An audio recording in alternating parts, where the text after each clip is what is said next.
வணக்கம். பரபரப்பு மீடியா செய்திகளுக்காக நான் நிரோஷன். சிரிய ஜனாதிபதி பசார் அல் அசாத்திற்கு பெரும் சவாலாக நூற்றுக்கணக்கான அரசாங்க துருப்புக்களை கொண்டு மில்லன் வேக முன்னகர்வுக்கு பின்னர் நாட்டின் இரண்டாவது பெரிய நகரமான அலிப்போவின் பெரும்பகுதியை சிரிய எதிர்ப்பு படைகள் கைப்பற்றியுள்ளன.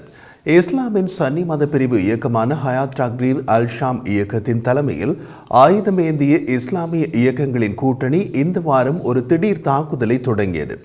இஸ்லாமிய இயக்கங்களின் கூட்டணி அலிப்போ நகரத்திற்கு வெளியே உள்ள கிராமங்கள் வழியாக கிழக்கு நோக்கி சென்று பல ஆண்டுகளாக இல்லாதிருந்த போரை மீண்டும் தொடங்கியது. 2016ஆம் ஆண்டு உள்நாட்டு போரின் போது அரசு படைகள் இந்த நகரை கைப்பற்றி தமது கட்டுப்பாட்டுக்கு கொண்டு வந்த பின்னர் இஸ்லாமிய இயக்கங்களின் கூட்டணி அலிப்போவில் காலடி எடுத்து வைப்பது இதுவே முதல் தடவை. புவி இருப்பிடப்பட்ட காணொளி காட்சிகளின்படி இன்று ஞாயிற்றுக்கிழமை அதிகாலைக்குள் ஹயாத் டாக்ரீர் அல் ஷாம் கூட்டணி அலிப்போ நகரின் பெரும் பகுதிகளை தங்கள் கட்டுப்பாட்டுக்குள் கொண்டு வந்தனர். இஸ்லாமிய இயக்கத்தினர் நகரில் முக்கிய இடங்களில் காணப்பட்டனர். ஒரு காணொளி ஆயுதமேந்தியவர்கள் ஹயாத் டாக்ரீர் அல் ஷாம் இயக்கத்தின் கொடியை அசைத்து மத்திய சதுக்கத்தில் அரபு மொழியில் கடவுள் பெரியவர் என்று கத்துவதை காட்டுகிறது. மற்றொரு காணொளி நகரின் கோட்டையில் இயக்கத்தினரை காட்டுகிறது. இது மத்திய அலிப்போவிலும் உள்ளது. காணொளி சில நபர்கள் ஆயுதமேந்தி இருக்கிறார்கள். அவர்களில் ஒருவர் சொல்லும் போது, நாங்கள் முதலில் வருகிறோம், முதலில் வெற்றி பெறுகிறோம், முழு நகரமும் விரைவில் எமது கட்டுப்பாட்டுக்குள் வந்துவிடும் என்கிறார்.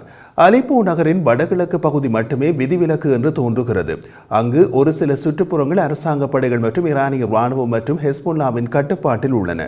இஸ்லாமிய இயக்கத்தினர் 24 மணி நேர ஊரடங்கு உத்தரவை இன்று காலை உள்ளூர் நேரம் 5 மணிக்கு தொடங்குவதாக அறிவித்துள்ளனர். இது நகரவாசிகளின் பாதுகாப்பை உறுதி செய்வதாகவும் தனியார் மற்றும் பொது சொத்துக்களை சேதப்படுத்துதல் அல்லது தீங்கு விளைவிப்பதில் இருந்து பாதுகாப்பதாகவும் அவர்கள் கூறினார்கள். அலிப்போ நகரில் 100க்கும் மேற்பட்ட துருப்புகள் கொல்லப்பட்டதாக சிரியாவின் பாதுகாப்பு அமைச்சும் தெரிவித்துள்ளது.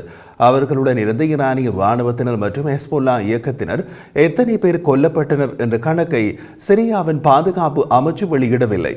இஸ்லாமிய இயக்கத்தினர் நகருக்குள் நுழைந்ததை சிரியாவின் பாதுகாப்பு அமைச்சு ஒப்புக்கொண்டது. ஆனால் அவர்களால் உறுதியான நிலைகளை நிறுவ முடியவில்லை என்று கூறி சிரிய ராணுவம் ஒரு எதிர் தாக்குதலுக்கான ஏற்பாடுகளில் ஈடுபட்டுக் கொண்டிருப்பதாகவும் கூறியது. முன்னோறி வரும் இயக்கம் சிரிய ராணுவத்திடம் இருந்து சிறிய எதிர்ப்பை எதிர்கொண்டதாக தெரிகிறது. அலிப்போவில் உள்ள பல குடியிருப்பாளர்கள் நகரின் நகர்ப்புறங்களில் குறைந்தபட்ச போர்கள் நடந்ததாக கூறினார்கள். இயக்கத்தின் முன்னேற்றத்திற்கு பதிலடியாக ரஷ்ய விமானப்படை வெள்ளிக்கிழமை அலிப்போ மற்றும் இட்லிப் மாகாணங்களில் சிறிய ஆயுதமேந்திய எதிர்ப்பு படைகளுக்கு எதிராக விமான தாக்குதல்களை நடத்தியதாக ரஷ்ய அரசு ஊடகம் தெரிவித்துள்ளது. நேற்று சனிக்கிழமை ரஷ்ய விமானப்படை தாக்குதல் எதையும் நடத்தியதாக அறிவிக்கவில்லை. மாறாக சிரிய விமானப்படை சில விமான தாக்குதல்களை நடத்தியது. சனிக்கிழமை விமான தாக்குதலுக்கு பின்னர் நகரின் மேற்கு பகுதியில் இருந்து பல உயிரிழப்புகளை காட்டிய காணொளிகள் வெளியாகின. சர்வதேச நெருக்கடி குழுவின் இயக்குனர் ஜெரோம் ட்ரவன் அங்கு தொடங்கிய போர் பற்றி குறிப்பிட்ட போது அலிப்போ நகரம் கைப்பற்றப்படும் என்று யாரும் எதிர்பார்க்கவில்லை. அதனால் தான் நகரத்திற்குள் உண்மையான தற்காப்பு ராணுவ தடுப்புகள் இல்லை. இஸ்லாமிய இயக்கத்தினர் நகரத்துக்குள் சென்றதும் அனைத்தும் திறந்திருந்தது. ஆரம்ப தாக்குதல்கள் தொடங்கியவுடன் சிரிய ஈரானிய மற்றும் ஹெஸ்புல்லா இயக்கத்தினர் 100 கணக்கில் கொல்லப்பட்டனர். மீதி பேர் பெரிய அளவில் எதிர்ப்பு காட்டாமல் உயிர் தப்பி ஓடுவதில் குறியாக இருந்தனர் என்று தெரிவித்தார். ஹயாத் டாக்ரீர் அல் ஷாம் இயக்கம் தங்கள் படைகளை முறைப்படுத்தவும் மேம்படுத்தவும் பல ஆண்டுகளாக மேற்கொண்ட முயற்சிகளை ட்ரவன் சுட்டிக்காட்டினார். ஹயாத் டாக்ரீர் அல் ஷாம் இயக்கத்தின் கட்டமைக்கப்பட்ட படை மிகவும் குறைவான ஒழுங்கமைக்கப்பட்ட சிரிய அரசாங்க துருப்புக்களை மிகச் சுலபமாக தோற்கடிக்க அனுமதிக்கிறது. இதுபோன்ற விரைவான ராணுவ நடவடிக்கையை சிரிய அரசாங்கம் எதிர்பார்க்கவில்லை என்று நினைக்கின்றேன். சில நாட்களுக்கு முன்பு நகருக்கு வெளியே ஹயாத் டாக்ரீர் அல் ஷாம் இயக்கத்தின் தாக்குதல் தொடங்கிய பின்னரும் நகருக்குள் ராணுவம் பலப்படுத்தப்படவில்லை என்றார். 2011 சிரிய ஜனாதிபதி அசாத்தை பதவியிலிருந்து தூக்கி எறிவதற்கான ஒரு மக்கள் எழுச்சியாக சிரியாவில் உள்நாட்டு போர் தொடங்கியது. அது பின்னர் பெரிய அளவிலான இரத்த கிளறி போராக மாறியது. அப்போது சிரிய ஜனாதிபதி அசாத்தை காப்பாற்றியது ஈரானிய ராணுவமும் ரஷ்ய ராணுவமும் தான். பின்னர் அவர்களுடன் ஈரானிய ஆதரவு ஹெஸ்புல்லாவும் இணைந்து கொண்டது. சிரிய ஜனாதிபதி அசாத் நாட்டை தமது கட்டுப்பாட்டுக்குள் கொண்டுவர போராடிய போது சிரியாவின் சிறைகளில் இருந்து ஜிகாதிகளை விடுவித்தனர். அப்படி செய்ததன் மூலம் தமக்கு எதிரான மக்கள் எழுச்சியை இஸ்லாமிய தீவிரவாதமாக மாற்றினர். அலிப்போவை கைப்பற்றுவதற்கான போர் இஸ்லாமிய இயக்கங்களின் முக்கிய குறிக்கோளாக இருந்தது. அலிப்போ நகரத்தை இஸ்லாமிய இயக்கங்கள் கைப்பற்றின. பின்னர் சிரிய பாதுகாப்பு படைகள் ரஷ்ய விமானப்படை மற்றும் ஈரானிய தரைப்படைகளின் உதவியோடு 2016ஆம் ஆண்டு அலிப்போ நகரத்தின் கட்டுப்பாட்டை கைப்பற்றியது. அலிப்போவில் இப்போது தொடங்கியுள்ள திடீர் கிளர்ச்சி வெற்றி சிரியாவின் முக்கிய நகர்ப்புற மையங்களின் கட்டுப்பாட்டில் ஒரு வியத்தகு மாற்றத்தை அடையாளப்படுத்துகிறது. நீண்ட காலமாக இஸ்லாமிய ஜிகாதி இயக்கங்களின் எழுச்சியை நசுக்கியவர் என்று ஜனாதிபதி அசாத் கருதப்பட்டார். இப்போது அலிப்போ போர் அவருக்கு எதிர்பாராத சவாலாக வந்துள்ளது. சிரியா நாட்டின் மீது ஜனாதிபதி அசாத்தின் சுமாரான கட்டுப்பாடு அவரது முன்னாள் பிராந்திய எதிரிகள், குறிப்பாக சவுதி அரேபியா சிரியாவுடன் ராஜதந்திர உறவுகளை மீண்டும் நிறுவத் தொடங்கும் அளவுக்கு கொண்டு சென்றது.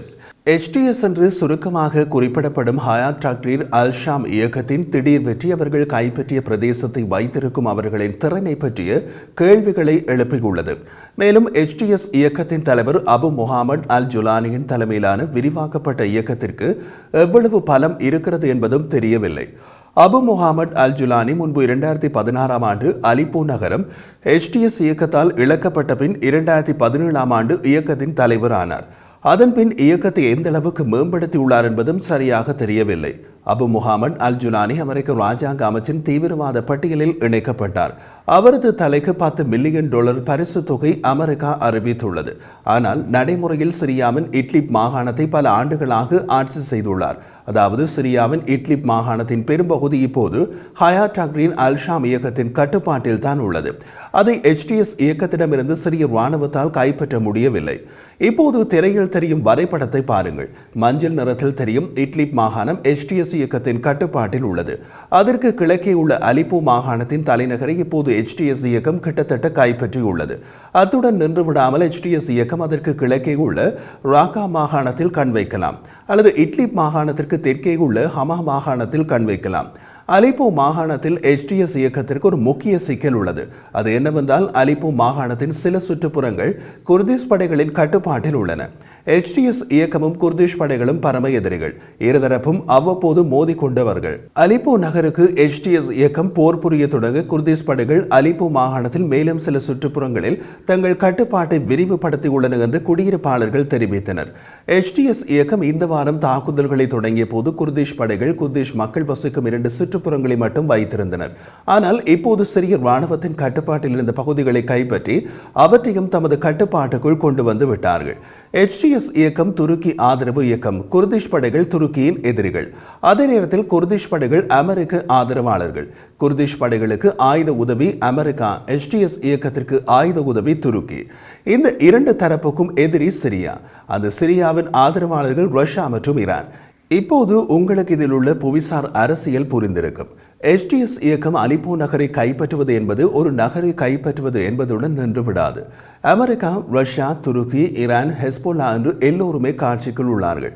HTS இயக்க கூட்டணியின் ஒரு பகுதி வடக்கு அலிப்போ மாகாணத்தின் சில பகுதிகளை வைத்திருக்கும் குர்திஷ் இயக்கங்களுக்கு எதிராக இப்போது தாக்குதல்களை நடத்த உத்தேசித்துள்ளதாக கூறப்படுகிறது.